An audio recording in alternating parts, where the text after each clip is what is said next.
Peggy 18.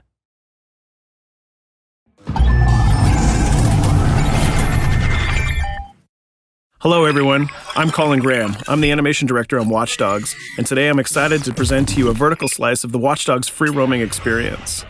So actually, this is not a mission. Everything we're going to showcase today is completely systemic, and we're free to do as we please. We start off in the wards, the low-income district of our interpretation of Chicago. When creating the world of Watch Dogs, we wanted to stay true to the city and give a unique flavor to each and every neighborhood, not only in terms of the architecture, but also in terms of the people that you'll encounter and what is happening in their day-to-day lives.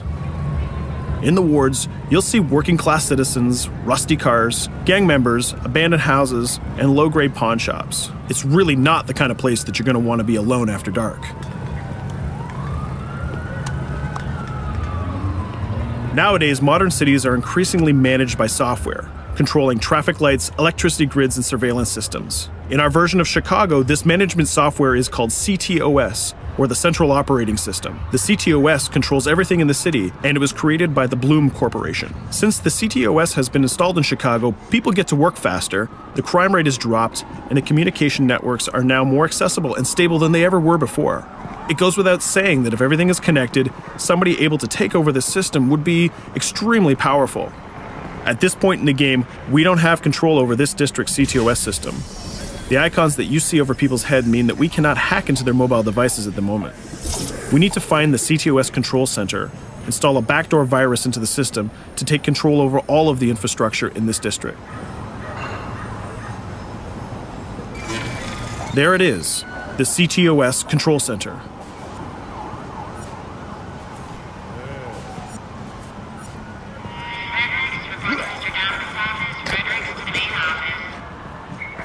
Watch it. You're walking someplace you got no business. It's heavily guarded.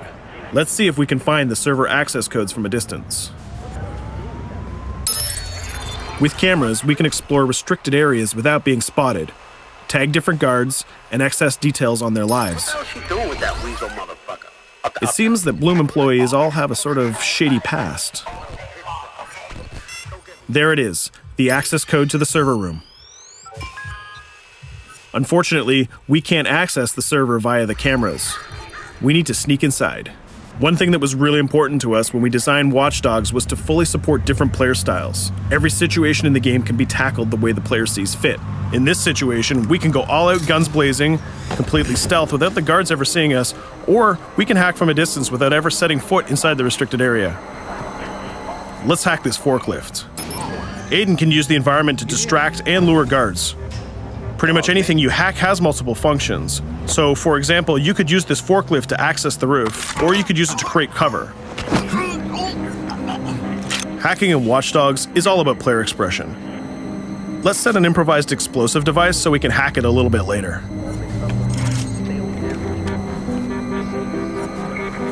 You'll also notice Aiden's low-profile stance. This indicates when the guards are unaware of our presence. We'll try to reach the upper level of the building to see if we can gain a vantage point over our opponents. Everything in the environment can be hacked, so we're going to make some dynamic cover. That's how you spend a day off. Some quality meat. We'll use this forklift to lure the guard towards our IED that we set earlier. Let's see how this plan unfolds. You're working them on.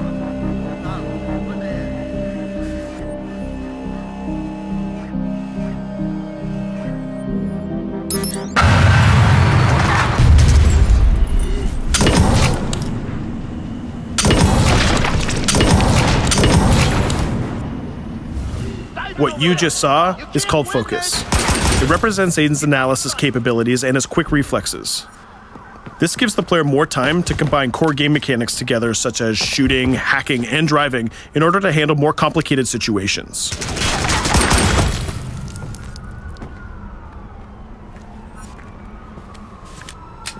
Now we can access that control room.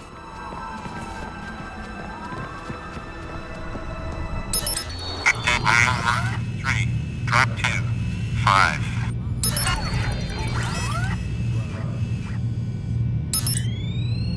Now we'll be able to hack all of the devices connected to the CTOS within the districts. Thousands of cameras, traffic lights, the electricity grid, and most importantly, all of the citizen information profiles. We can also benefit from the Chicago Police Department Crime Prediction System, which uses facial and pattern recognition to spot potential criminals or potential victims. Since this is a pretty rough neighborhood, I'm pretty sure we're going to stumble on some suspected criminal activity pretty soon. And there it is. The system just pushed an alert of a potential crime. We can see the system trying to triangulate the location on our minimap. Take note, this isn't a mission. This can happen anywhere at any time. We've just spotted a potential victim. It's always up to the player if he wants to investigate or not, to take action or not. So let's see how this turns out. Yeah, you're right. Could I just...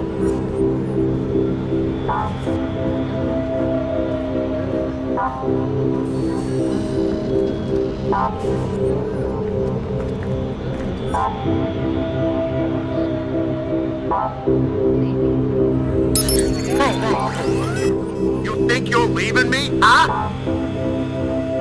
Jesus, I told you to stay away from me! You belong to me now. Get it? You better leave or I'll call the cops! I'll fucking kill you, goddammit. Get off! Yo! That was close. Good thing that we intervened. We managed to prevent the crime, but we triggered a chase. From here, the criminal's behavior is unpredictable. He can try to get away, shoot back at us, surrender, or call for backup.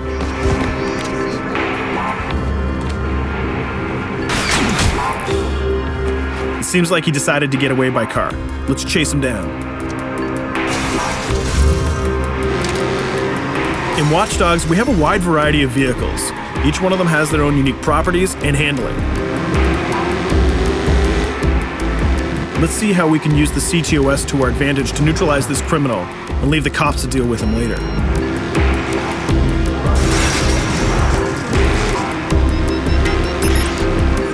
The chase stops right here. Using the blockers usually reserved for the cops during interventions, we managed to stop this criminal without killing him. This gives us a reputation bonus. This system is at the core of the Watch Dogs experience. Depending on how we handle different situations in the game, the media and the citizens will have a different perception of our hero, whether he is a true vigilante or a reckless criminal. This will have repercussions throughout the game. Now, let's head for the Loop, the historical district of Chicago, where you're going to find the most iconic buildings in the city.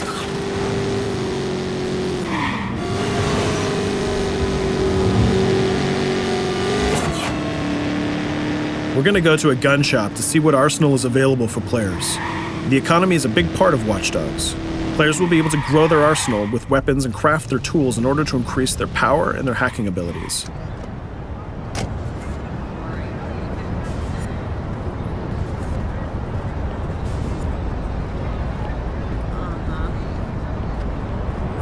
No, it's okay.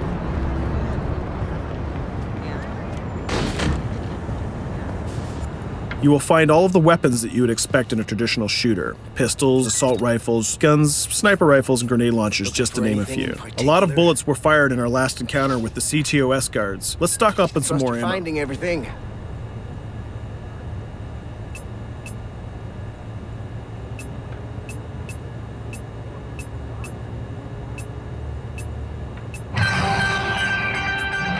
As we mentioned earlier, the media keep track of your actions and the citizens are going to react according to the perception that they have of you. Here, the media is reporting a crime in which you are the #1 suspect. The gun shop owner recognized you and decided to trigger a silent alarm to notify the police. Copy that. Possible wanted suspect presumed armed and dangerous. Police are now trying to locate the source of the threat using the surveillance system in the city, represented by the yellow circles on the minimap. Come in, PH3.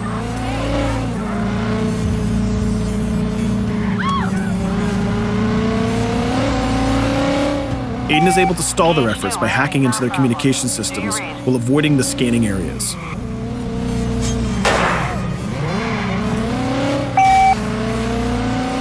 PH units, do you copy? Repeat, squad to all PH units. Once they've lost our trail, we can go back to our activities.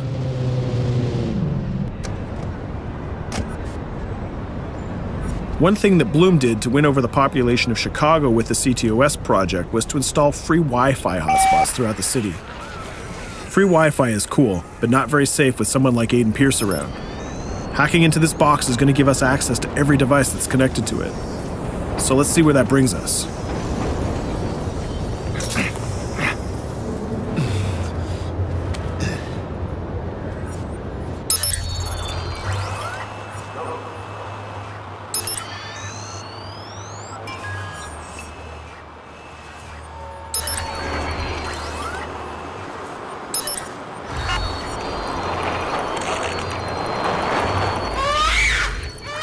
We just hacked into the webcam of a laptop. It seems that we're in the apartment of a mother and we can hear her baby crying in the background. Her bank information is in her mobile phone sitting right there on the table in front of us. It's totally up to the player whether we decide to steal it or not. Of course, this won't affect our reputation because nobody can witness this action. Just like in real life, nothing is totally black or white, but rather many shades of gray. This is exactly the situation where we want the player to question his own morality. Let's go withdraw that money. If you think that you're alone, think again. Aiden is not the only hacker in town. Someone's trying to install a backdoor virus on Aiden's phone in order to steal a portion of the information that he's gathered through the game so far. First, we're gonna have to reach the area where the signal is coming from.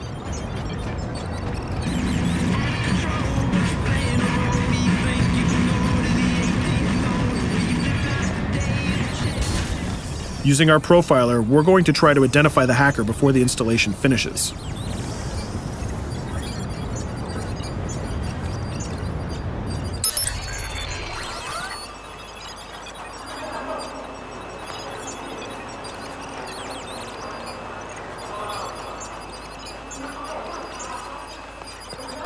There he is. In Watch Dogs, things aren't always what they seem to be.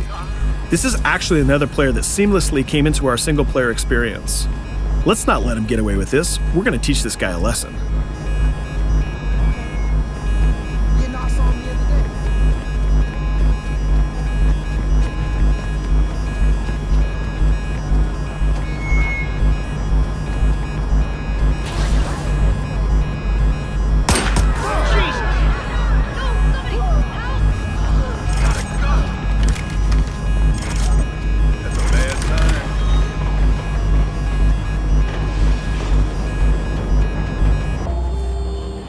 We stopped the hack, but the hacker managed to get away. I don't know about you, but we can't let this pass by. We need to retaliate. Using the grid, let's see if we can find that second player. There he is. Let's enter his game seamlessly.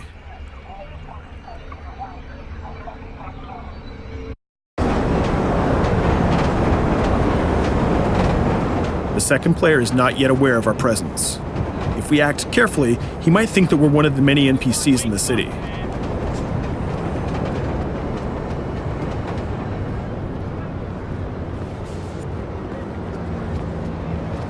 What was that?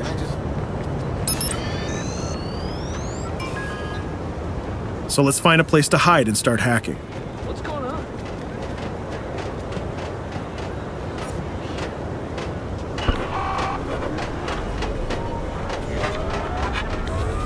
The second player has just been alerted that a breach has occurred on his phone. He's trying to find us using his profiler.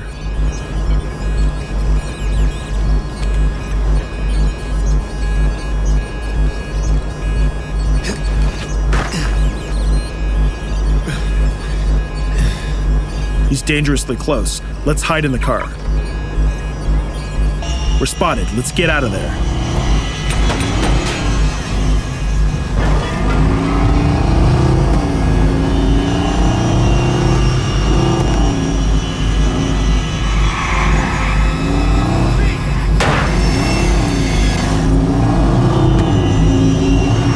Let's set up an ambush right here.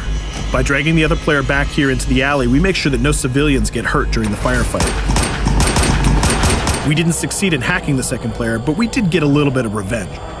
So that's what we have time for today. We hope you enjoyed our quick gameplay session. Stay tuned for more about Watch Dogs.